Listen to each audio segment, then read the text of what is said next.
Hello and welcome to Castar Reviews, and for those who haven't guessed my new series of reviews yet, it's Devil May Cry. As a lot of people in gaming circles know, the original Devil May Cry started out as Resident Evil 4. Director Hideki Kamiya wanted to make the combat more stylish, and he soon found out his creation was no longer a Resident Evil game, but something entirely new. This new franchise was based loosely on the Divine Comedy, which I guess is Kamiya's thing since Bayonetta has some Divine Comedy parallels as well. Like Halo Combat Evolved, which also came out in 2001, Devil May Cry has sold multi-millions of copies and is influential to its genre. Actually, Dante has shown its face in other games besides Devil May Cry, like the Marvel vs. Capcom series, Shin Megami Tensei 3 Nocturne, and Tekken. My history with the series is pretty brief and a bit controversial for the rabid Devil May Cry fanboys. My first game in the series was the much maligned reboot DMC Devil May Cry. I played the demo on my 360 and loved it, not knowing anything about the previous history, and played the other ones a couple of years after that. If you would like to get into the series, it's never been easier since every game is on either Xbox One or PS4, and the first one is on Nintendo Switch. I'll be looking at the first 3 games through the lens of Devil May Cry HD Collection. Much like my review of Halo 1, I'll be seeing if Devil May Cry passes the age test and is worth playing in 2019.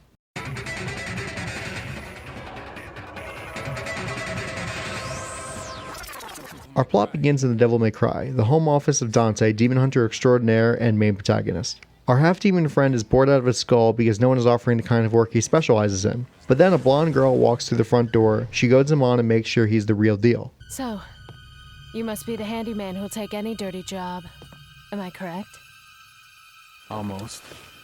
I only take special jobs, if you know what I mean. Tristan stabs him with his own sword, which Dante shakes off. That's going to be a running theme throughout the series. She tells Dante that the Demon King Mundus, who is responsible for killing Dante's parents, is planning to return to the human realm. As Trish and Dante leave the Devil May Cry, there's a picture on the floor of Dante's mother who bears a striking resemblance to Trish. They then travel to Malaya Island, which houses a giant castle that houses Mundus. While in the Great Hall, you're introduced to the main item that is prevalent throughout the entire Devil May Cry series: orbs. Red orbs are used for currency to buy upgrades and unlock doors. Blue orbs add more to your overall health, green orbs restore health, and yellow orbs act as continues when you die. You go around the main hall, collect 45 red orbs and open the red door.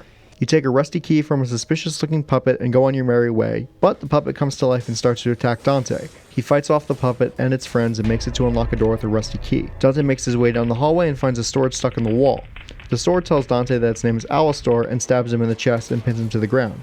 See, I told you, running theme. Dante then frees himself from Alistor in the most ridiculous and unexpected way possible.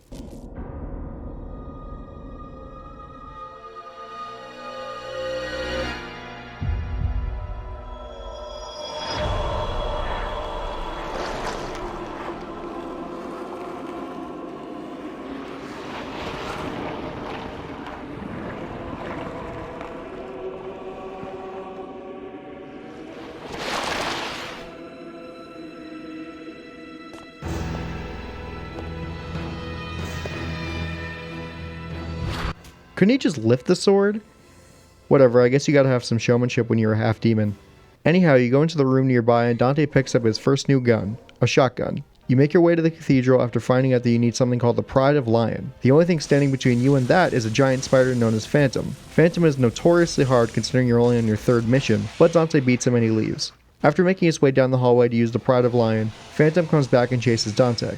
Dante makes his way to the door and escapes Phantom. There's one more test before the Pride of Lion is activated, the dog Shadow. Shadow is defeated and Dante makes his way up to the top of the castle. While in the bedroom, a doppelganger comes out of the mirror and makes his way to the roof. This doppelganger turns out to be Nello Angelo and the two have a duel, with Dante coming out victorious. Nello Angelo leaves and Dante goes back down to the caverns below to get the guiding light. You defeat a mini-boss known as Death Scissors and retrieve the MacGuffin. You then go all the way up the stairs, or take the elevator like a reasonable person, and go back to the bedroom. There's a mini door there that you need to use the guiding light on to get through. Once you do, Dante ends up on a pathway high above the main hall. Jump across the broken path and you make your way to the courtyard. It's here that you run to Phantom and put him through the ceiling in a blurry pre-rendered cinematic.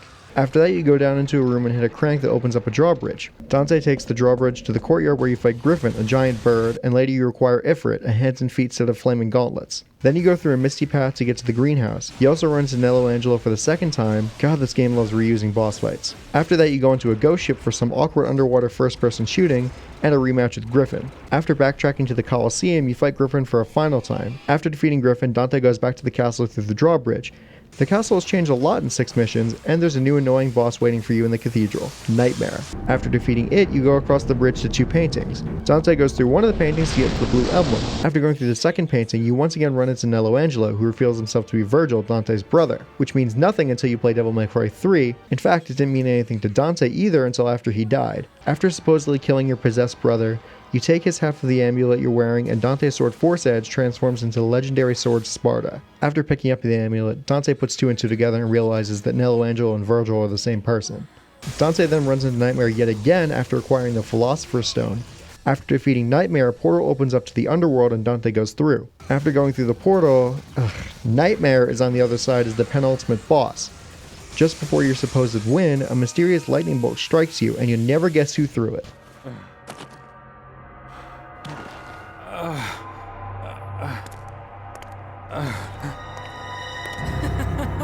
You fool! You're so easy. Trish, you? Humans, what sweets. You should know better than to trust a stranger. Your presence has become a hindrance to my master's bloody scheme. Nightmare is finally defeated and Dante makes his way to Mundus' lair. While there, he sees Trish on the ceiling all Jesus-like. Dante confronts Mundus and the statue turns into the Demon King himself. After playing some Space Harrier and a traditional boss fight later, Mundus is defeated. Trish lays on the ground, presumably dead, and Dante belts out one of the most iconic lines in the entire series.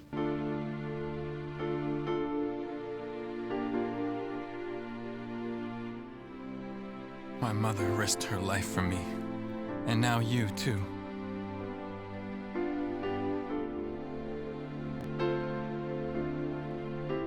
I should have saved you.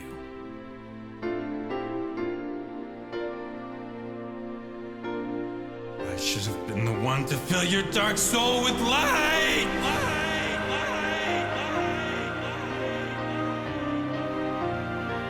Dante is then tasked with escaping Malay Island, Metroid style, and encounters Mundus yet again because every single fucking boss fight can apparently never be used once. He defeats him with the help of the suddenly not dead Trish. Dante. Trish, devils never cry. These tears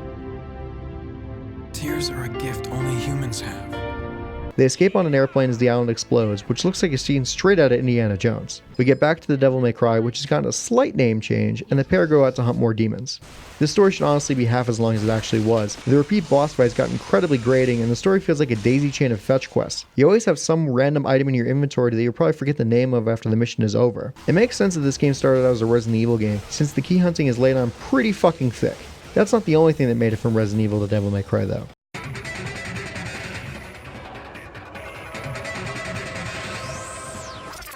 The fuck is up with this game's camera?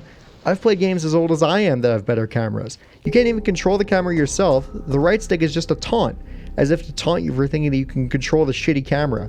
The graphics are alright for 2001, but the pre-rendered cinematics look pretty bad, so thank goodness they're few and far between. The voice acting is fine too, but sometimes the music is mixed so loud that I can barely hear anyone talk. Subtitles are turned on by default to compensate, but that seems like a lazy fix. The soundtrack, however, is great. The battle theme was actually remixed to be Trish's theme in Marvel vs. Capcom 3, and while I may have reservations about the presentation, the gameplay definitely makes up the difference.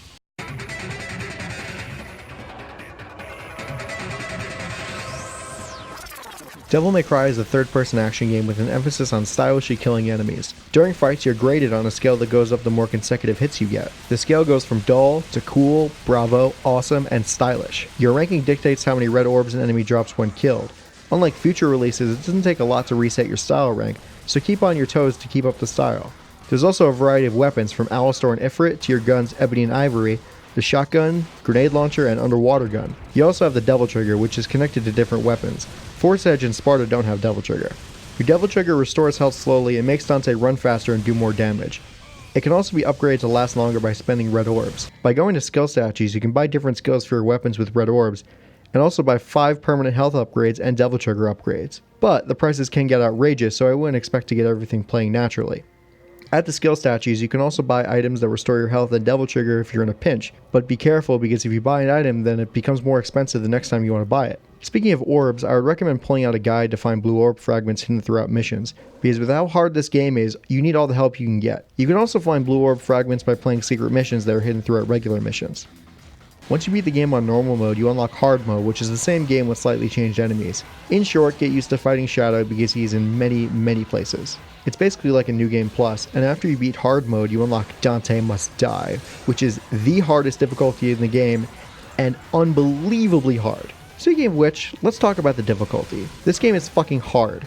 It's all about attack timing and dodging at the right time. Much like Halo 1, it's not for the faint of heart. Also like Halo 1, its checkpoint system is unnecessarily punishing. As long as you have yellow orbs, you have a checkpoint to go back to once you die. But if you don't, then you have to go back to the last time you manually saved. So I'd recommend saving after every mission to cover your ass. Also save after every secret mission so you don't have to redo them. I have no idea why the system is like this. It seems so backwards. If you have the ability to save, then it should autosave after every mission at the very least. Another problem I have with the controls is the jumping. It's incredibly stiff, and sometimes the game wants you to platform, and it is the worst. The gameplay is pretty good, but the difficulty balancing doesn't make it any more fun at all.